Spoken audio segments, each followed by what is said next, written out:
રબારી સમાજની ધર્મગુરુ ગાદી જસલપુર નીલકંઠેશ્વર મહાદેવ મંદિરે ભવ્ય કાવડ યાત્રાનું આયોજન કરવામાં આવ્યું। આ યાત્રા ટ્રસ્ટી મોતીભાઈ ચહેરાભાઈ આલની અધ્યક્ષતામાં યોજાઈ હતી। બનાસકાંઠાના બાલારામ મહાદેવ મંદિરથી વિધિવત રીતે કાવડમાં જળ ભરીને યાત્રા શરૂ થઈ। ત્યાંની ચાલતા યાત્રિકો પાટણ જિલ્લાના ચાણસ્મા તાલુકાના જસલપુર ગામ નજીક આવેલા રબારી સમાજની ધર્મગુરુ ગાદી નીલકંઠેશ્વર મહાદેવ સુધી પહોંચ્યા હતા। લાખણીના ગ્રામીણ વિસ્તારમાં બનતા નાળામાં ગેરરીતિની રાડ। ભકડિયાલથી રામાપીરના મંદિર સુધી 3 નાળામાં ભ્રષ્ટાચારની રાડ। ટેન્ડર મુજબ કામ ન થતાં બાંધકામની નબળી ગુણવત્તા દેખાઈ।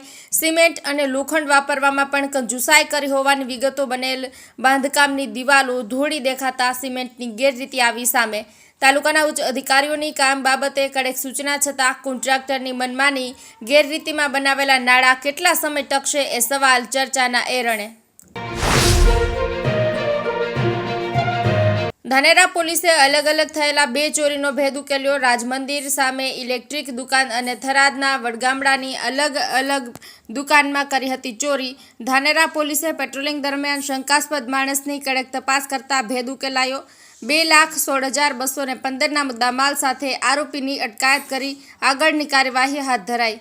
આરોપી એવો સુઈગામના જલોયા ગામનો રાજેશ ઠાકોર કારગિલ હોટેલ પાસે પેટ્રોલિંગ દરમિયાન પોલીસના હાથે ચડ્યો।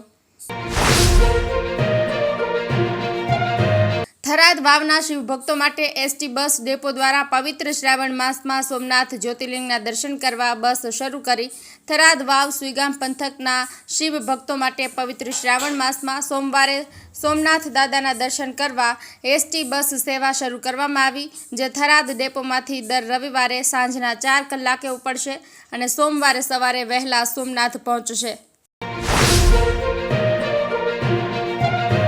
યાત્રાધામ ઘેલા સોમનાથ મંદિરમાં શ્રાવણ માસમાં ભૂદેવો આજથી અન્નજળનો ત્યાગ કરી ઉપવાસ આંદોલનનો પ્રારંભ સાથે માંગણી સંતોષવા માટે શિવધૂન લઈને વિરોધ વ્યક્ત કરી રહ્યા છે।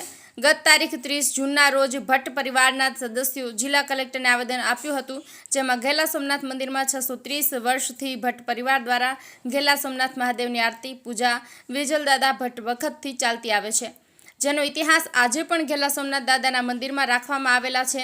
ભટ્ટ પરિવારની પરંપરા અત્યારે છેલ્લા 1 વર્ષથી 3 દિવસના વારા કરવામાં આવે છે, જેથી તેઓની પરંપરા ખંડિત થયેલી છે। આ અંગે કેબિનેટ મંત્રી કુંવરજીભાઈ બાવળિયા પ્રાંત અધિકારીને રજૂઆત કરવામાં આવી હતી, જેમાં એક નિર્ણય અપાયેલ। 1 દિવસ વાર્ષિક પૂજારી આરતી કરશે, 1 દિવસ ભટ્ટ પરિવાર આરતી કરશે। તે બાબતે અમોને યોગ્ય નથી। અમારા ભટ્ટ પરિવારને મહાપૂજા માટે મંદિરના ગર્ભગૃહમાં પણ જવા દેવામાં આવતા નથી।